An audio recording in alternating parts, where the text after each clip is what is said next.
El deseo, el punto inicial de todo logro, el primer paso hacia la riqueza. Cuando Edwin C. Barnes se apeó del tren de carga en Orange, New Jersey, hace más de 50 años, quizá pareciese un vagabundo, pero sus ideas eran las de un rey. Mientras se dirigía desde los rieles del ferrocarril hacia la oficina de Thomas A. Edison, su cerebro trabajaba sin parar. Se veía a sí mismo de pie en presencia de Edison. Se oía pidiéndole a Edison la oportunidad de llevar a cabo la única obsesión imperiosa de su vida, el deseo ardiente de llegar a ser socio en los negocios del gran inventor. El deseo de Barnes no era una esperanza. No eran ganas. Era un deseo vehemente, palpitante, que lo trascendía todo. Era definido.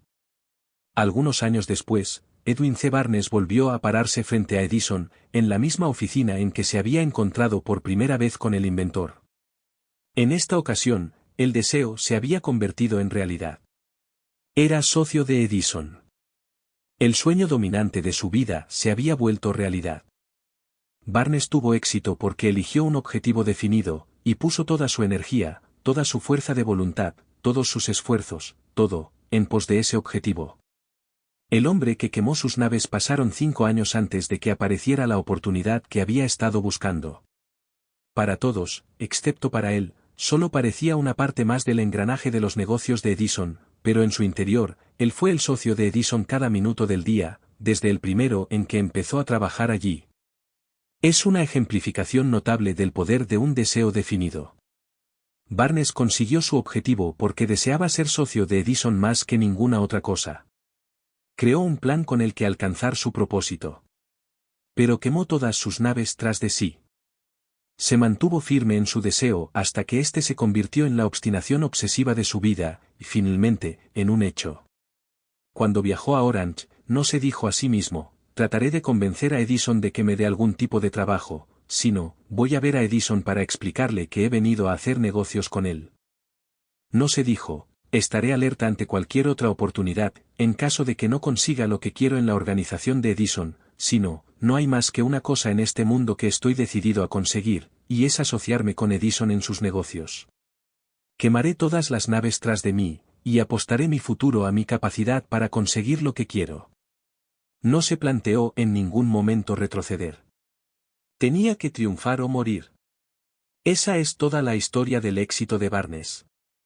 El incentivo que conduce a la riqueza. Hace mucho tiempo, un gran guerrero afrontó una situación que requería de él una decisión que garantizara su éxito en el campo de batalla. Iba a enviar sus tropas contra un enemigo poderoso, cuyos hombres superaban a los suyos en número. Embarcó a sus soldados, navegó hacia el país enemigo, desembarcó soldados y equipos, y dio la orden de quemar las naves que los habían llevado hasta allí. Al dirigirse a sus hombres antes de la primera batalla, dijo, «Ved cómo los barcos se convierten en humo. Eso significa que no podremos dejar estas playas vivos a menos que ganemos. Ahora no tenemos opción, venceremos o moriremos». Vencieron. Cada persona que vence en cualquier empresa debe estar dispuesta a quemar sus naves y eliminar todas las posibilidades de dar marcha atrás. Solo así puede tener la seguridad de mantener ese estado mental conocido como deseo ardiente de ganar, esencial para el éxito. La mañana siguiente al gran incendio de Chicago, un grupo de comerciantes se quedó de pie en State Street, observando los restos humeantes de lo que habían sido sus tiendas. Organizaron una reunión para decidir si tratarían de reconstruirlas o abandonarían Chicago para volver a empezar en algún lugar del país más prometedor. Llegaron a una decisión, todos menos uno, abandonar Chicago. El comerciante que decidió quedarse y reconstruir su negocio señaló con el dedo los restos de su tienda, y dijo, «Caballeros, en este mismo sitio construiré la tienda más grande del mundo, no importa las veces que pueda quemarse». Eso fue hace casi un siglo. La tienda fue construida. Todavía sigue en pie, una torre, un monumento al poder de ese estado mental conocido como deseo ardiente. Lo más sencillo que Marshall Field podría haber hecho era imitar a sus colegas. Cuando las perspectivas se mostraban difíciles, y el futuro parecía funesto, se retiraron a donde las cosas pareciesen más fáciles. Fíjese bien en la diferencia entre Marshall Field y los demás comerciantes, porque es la misma diferencia que distingue a casi todos los que tienen éxito de aquellos que fracasan. Todo ser humano que alcanza la edad de comprender la razón de ser del dinero, quiere dinero. Quererlo no basta para acumular riqueza. Pero desear la riqueza con un estado mental que se convierte en una obsesión, y luego planificar formas y medios definidos para adquirirla, y ejecutar esos planes con una perseverancia que no acepte el fracaso, atraerá la riqueza. 6 maneras de convertir el deseo en oro. El método por el que el deseo de riqueza se puede transmutar en su equivalente monetario consiste en 6 pasos prácticos y definidos, que son los siguientes. Primero, determine la cantidad exacta de dinero que desea. No basta con decir, quiero mucho dinero. Sea definitivo en cuanto a la cantidad. Hay una razón psicológica para esta precisión, que describiremos en un capítulo próximo. Segundo, determine con exactitud lo que se propone dar a cambio del dinero que desea. Tercero, establezca un plazo determinado en el que se propone poseer el dinero que desea. Cuarto, cree un plan preciso para llevar a cabo su deseo, y empiece de inmediato, sin que importe si se haya preparado o no, a poner el plan en acción. Quinto, escriba un enunciado claro y conciso de la cantidad de dinero que se propone conseguir, apunte el tiempo límite para esta adquisición, aclare lo que se propone dar a cambio del dinero, y describa con exactitud el plan mediante el que se propone formularlo.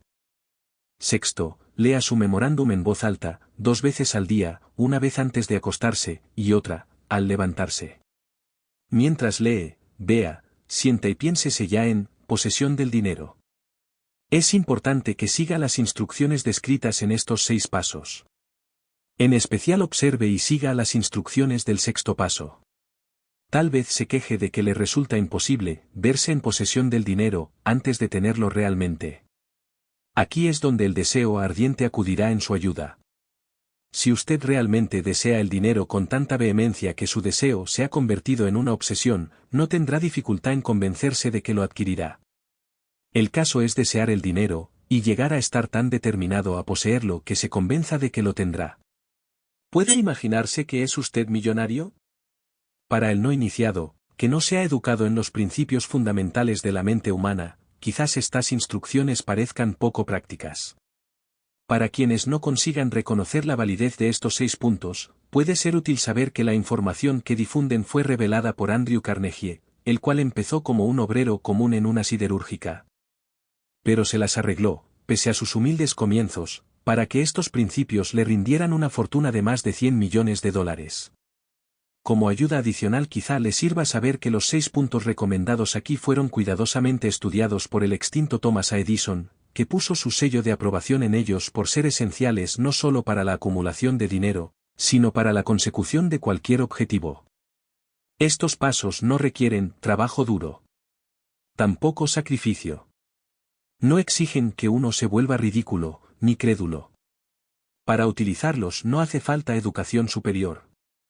Pero la aplicación eficaz de estos 6 pasos exige la suficiente imaginación que nos permita ver y comprender que la acumulación de dinero no se puede dejar al azar, a la buena suerte o al destino. Uno debe darse cuenta de que todos los que han acumulado grandes fortunas primero han soñado, deseado, anhelado, pensado y planificado antes de haber adquirido el dinero. Llegados a este punto, usted sabrá también que nunca tendrá riquezas en grandes cantidades a menos que pueda llegar a ser la viva expresión del deseo ardiente por el dinero, y que realmente crea que lo poseerá. El poder de los grandes sueños a quienes nos encontramos en esta carrera hacia la riqueza debe animarnos saber que este mundo cambiante exige nuevas ideas, nuevas maneras de hacer las cosas, nuevos líderes, nuevos inventos, nuevos métodos de enseñanza, nuevos métodos de venta, nuevos libros, literatura nueva, nuevos programas de televisión, nuevas ideas para el cine. Tras toda esta demanda de cosas nuevas y mejores hay una cualidad que uno debe poseer para ganar, y es la definición del propósito, el conocimiento exacto de lo que uno quiere, y un deseo ardiente de poseerlo. Los que deseamos acumular riqueza debemos recordar que los verdaderos líderes del mundo han sido siempre hombres que han sabido dominar, para su uso práctico, las fuerzas invisibles e intangibles de la oportunidad que está por surgir, y han convertido esas fuerzas en rascacielos, fábricas, aviones, automóviles, y toda forma de recurso que hace la vida más placentera. Al planear la adquisición de su porción de riqueza, no se deje influir por quienes menosprecien sus sueños. Para lograr grandes ganancias en este mundo cambiante, uno debe captar el espíritu de los grandes pioneros del pasado, cuyos sueños le han dado a la civilización todo lo que tiene de valioso, el espíritu que infunde energía en nuestro propio país, en las oportunidades de usted y en las mías, para alimentar y vender nuestro talento. Primero, determine la cantidad exacta de dinero que desea. No basta con decir, quiero mucho dinero. Sea definitivo en cuanto a la cantidad. Hay una razón psicológica para esta precisión, que describiremos en un capítulo próximo. Segundo, determine con exactitud lo que se propone dar a cambio del dinero que desea. Tercero, establezca un plazo determinado en el que se propone poseer el dinero que desea. Cuarto, cree un plan preciso para llevar a cabo su deseo, y empiece de inmediato, sin que importe si se haya preparado o no, a poner el plan en acción. Quinto, escriba un enunciado claro y conciso de la cantidad de dinero que se propone conseguir, apunte el tiempo límite para esta adquisición, aclare lo que se propone dar a cambio del dinero, y describa con exactitud el plan mediante el que se propone formularlo. Sexto, lea su memorándum en voz alta, 2 veces al día, una vez antes de acostarse, y otra, al levantarse. Mientras lee, vea, sienta y piénsese ya en posesión del dinero. Es importante que siga las instrucciones descritas en estos 6 pasos. En especial observe y siga las instrucciones del 6º paso.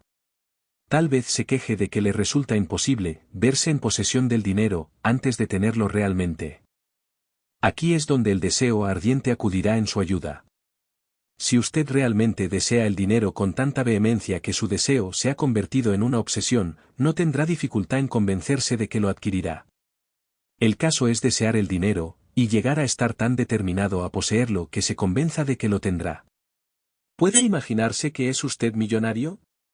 Para el no iniciado, que no se ha educado en los principios fundamentales de la mente humana, quizás estas instrucciones parezcan poco prácticas. Para quienes no consigan reconocer la validez de estos 6 puntos, puede ser útil saber que la información que difunden fue revelada por Andrew Carnegie, el cual empezó como un obrero común en una siderúrgica, pero se las arregló, pese a sus humildes comienzos, para que estos principios le rindieran una fortuna de más de $100 millones. Como ayuda adicional quizá le sirva saber que los 6 puntos recomendados aquí fueron cuidadosamente estudiados por el extinto Thomas A.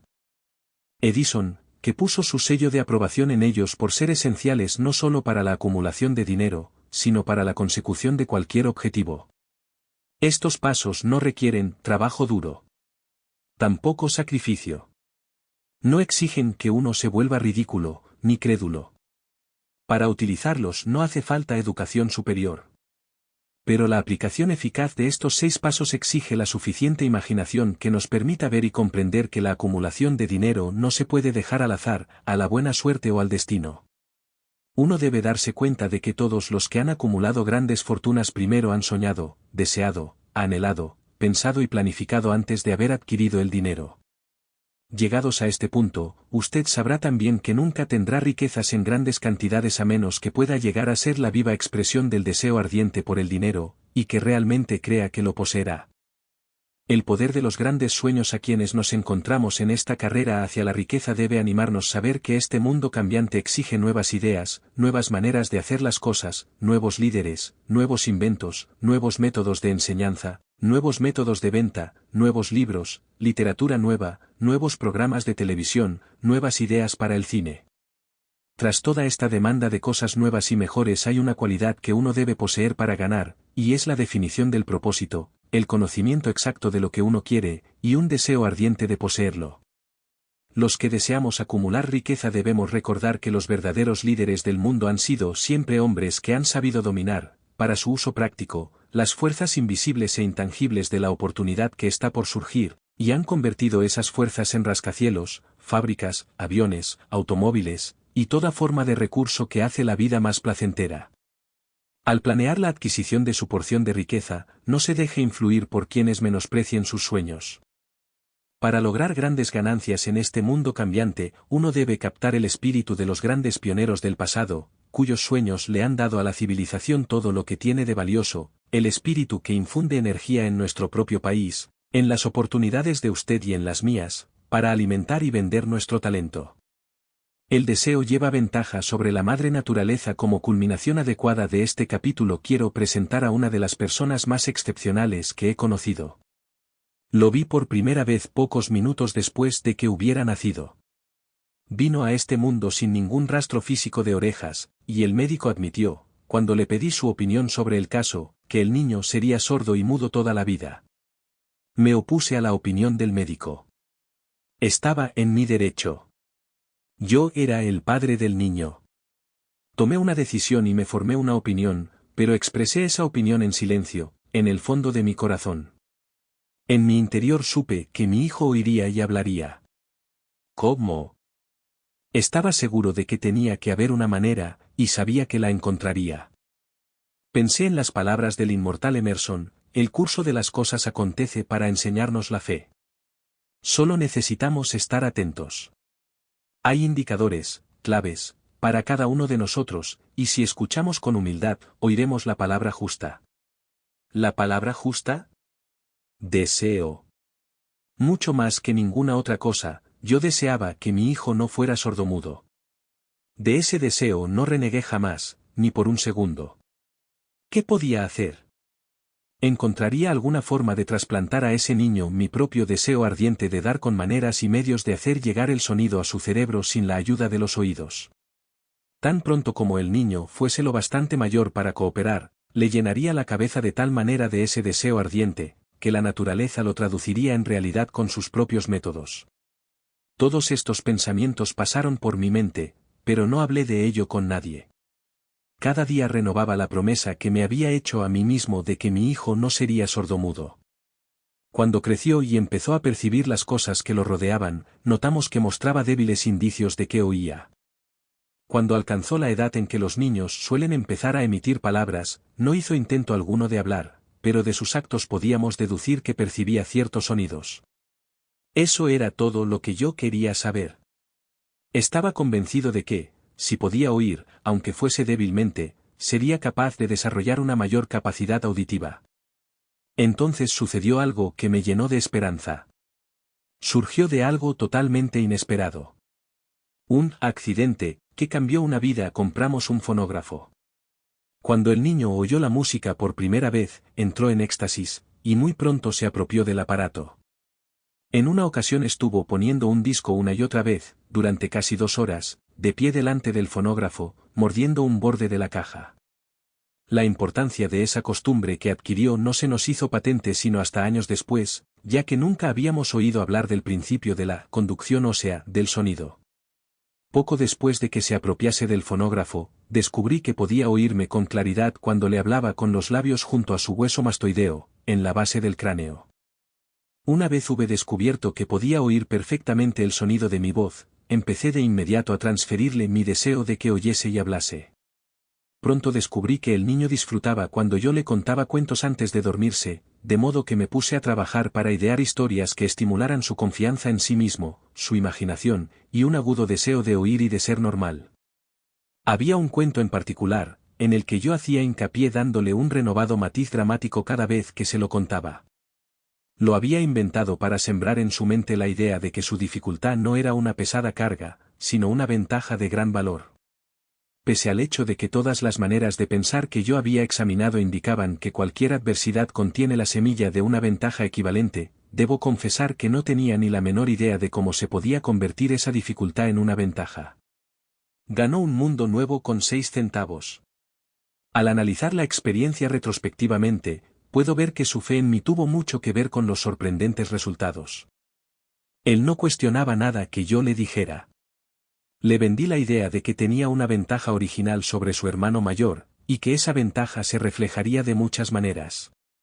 Por ejemplo, los maestros en la escuela se darían cuenta de que no tenía orejas, y por ese motivo le dedicarían una atención especial y lo tratarían con una amabilidad y una benevolencia extraordinarias. Siempre lo hicieron. También le vendí la idea de que cuando fuese lo bastante mayor para vender periódicos, su hermano mayor era ya vendedor de periódicos, tendría una gran ventaja sobre su hermano, porque la gente le pagaría más por su mercancía, debido a que verían que era un niño brillante y emprendedor pese al hecho de carecer de orejas. Cuando tenía unos 7 años, mostró la primera prueba de que nuestro método de apoyo rendía sus frutos. Durante varios meses imploró el privilegio de vender periódicos, pero su madre no le daba el consentimiento. Entonces se ocupó por su cuenta del asunto. Una tarde en que estaba en casa con los sirvientes, trepó por la ventana de la cocina, se deslizó hacia afuera. Y se estableció por su cuenta. Le pidió prestados 6 centavos al zapatero remendón del barrio, los invirtió en periódicos, los vendió, reinvirtió el capital, y repitió la operación hasta el anochecer. Después de hacer el balance de sus negocios, y de devolverle a su banquero los 6 centavos que le había prestado, se encontró un beneficio de 42 centavos. Cuando volvimos a casa aquella noche, lo encontramos durmiendo en su cama, apretando el dinero en un puño. Su madre le abrió la mano, cogió las monedas y se puso a llorar. Me sorprendió. Llorar por la primera victoria de su hijo me pareció fuera de lugar. Mi reacción fue la inversa. Reí de buena gana, porque supe que mi empresa de inculcar en la mente de mi hijo una actitud de fe en sí mismo había tenido éxito. Su madre veía a un niño sordo que, en su primera aventura comercial, se había escapado a la calle y había arriesgado su vida para ganar dinero. Yo veía a un hombrecito de negocios valiente, ambicioso y lleno de confianza en sí mismo, cuyo valor intrínseco se había incrementado en un 100% al haber ido a negociar por su cuenta y haber ganado. La transacción me agradó, porque había dado pruebas de una riqueza de recursos que lo acompañaría toda su vida. El niño sordo que oyó el pequeño sordo asistió a la escuela, al instituto y a la universidad, sin que fuese capaz de oír a sus maestros, excepto cuando le gritaban fuerte, a corta distancia. No lo llevaron a una escuela para sordos. No le permitimos que aprendiese el lenguaje de los sordomudos. Habíamos decidido que viviese una vida normal, y mantuvimos esa decisión, aunque nos costó muchas discusiones acaloradas con funcionarios escolares. Cuando estaba en el instituto, probó un aparato eléctrico para mejorar la audición, pero no le dio resultado. Durante su última semana en la universidad, sucedió algo que marcó el hito más importante de su vida. En lo que pareció una mera casualidad, entró en posesión de otro aparato eléctrico para oír mejor, que le enviaron para probar. Estuvo indeciso en probar el aparato, debido a su desilusión con otro similar. Finalmente lo cogió, se lo puso en la cabeza, le conectó las baterías, y, sorpresa. Como por arte de magia, su deseo de toda la vida de oír normalmente se convirtió en realidad. Por primera vez oía tan bien como cualquier persona con audición normal. Alborozado con el mundo diferente que acababa de percibir a través de ese aparato auditivo, se precipitó al teléfono, llamó a su madre, y oyó su voz a la perfección. Al día siguiente oía con claridad las voces de sus profesores en clase, por primera vez en su vida. Por primera vez en su vida también, mi hijo podía conversar con la gente, sin necesidad de que le hablaran con voz de trueno. Realmente, había entrado en posesión de un mundo distinto. El deseo había comenzado a pagar dividendos, pero la victoria todavía no era completa. El muchacho tenía que encontrar todavía una manera definida y práctica de convertir su desventaja en una ventaja equivalente.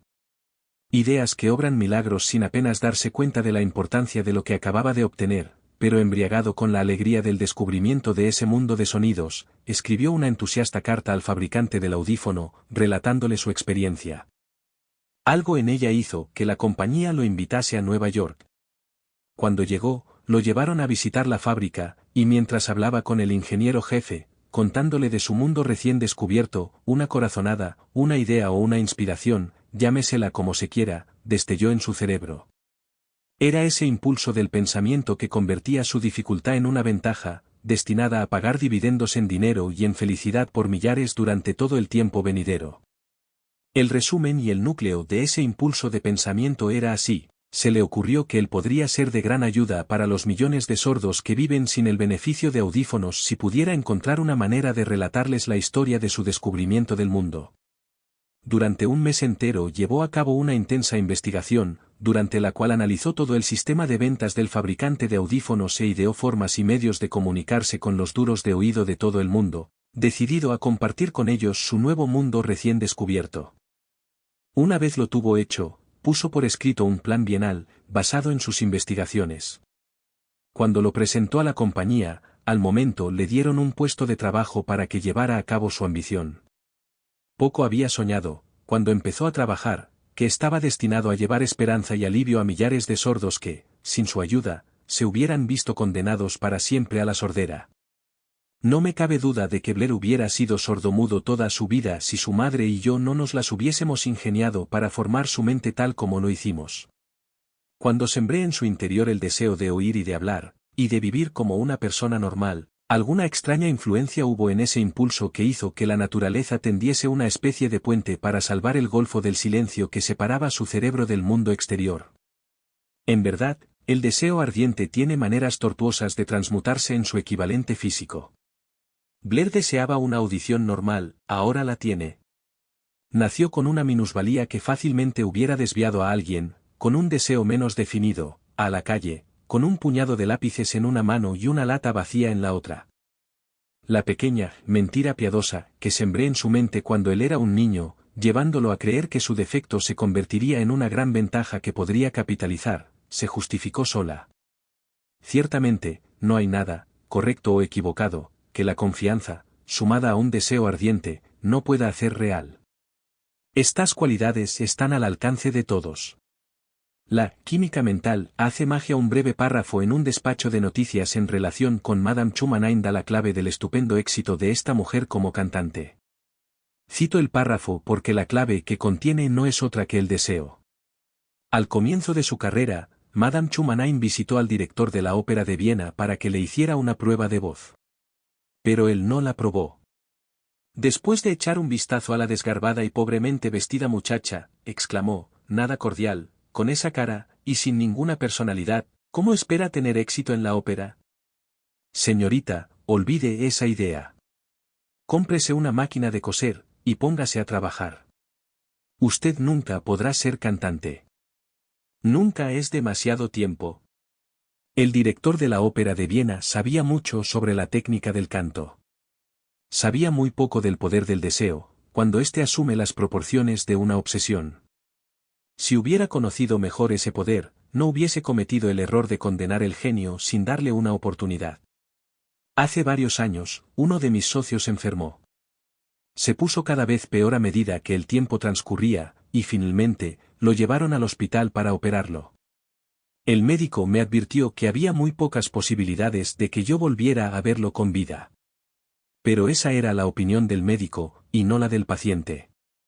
Poco antes de que se lo llevaran al quirófano, me susurró con voz débil, no se preocupe, jefe, en pocos días habré salido de aquí. Una enfermera me miró apenada. Pero el paciente se recuperó satisfactoriamente. Cuando todo hubo terminado, su médico me dijo, no lo salvó otra cosa que su deseo de vivir. Nunca hubiera salido de este trance si no se hubiese negado a aceptar la posibilidad de la muerte.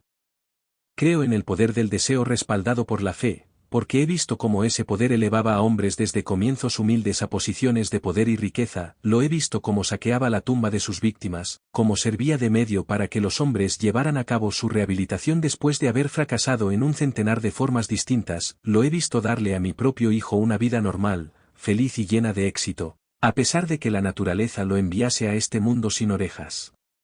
¿Cómo se puede dominar y usar el poder del deseo? Eso queda explicado en este capítulo y los siguientes de este libro. Mediante algún extraño y poderoso principio de química mental que nunca ha divulgado, la naturaleza envuelve en el impulso del deseo ardiente ese algo que no reconoce la palabra imposible, ni acepta el fracaso como realidad. No hay limitaciones para la mente excepto las que aceptamos. La pobreza y la riqueza son vástagos del pensamiento.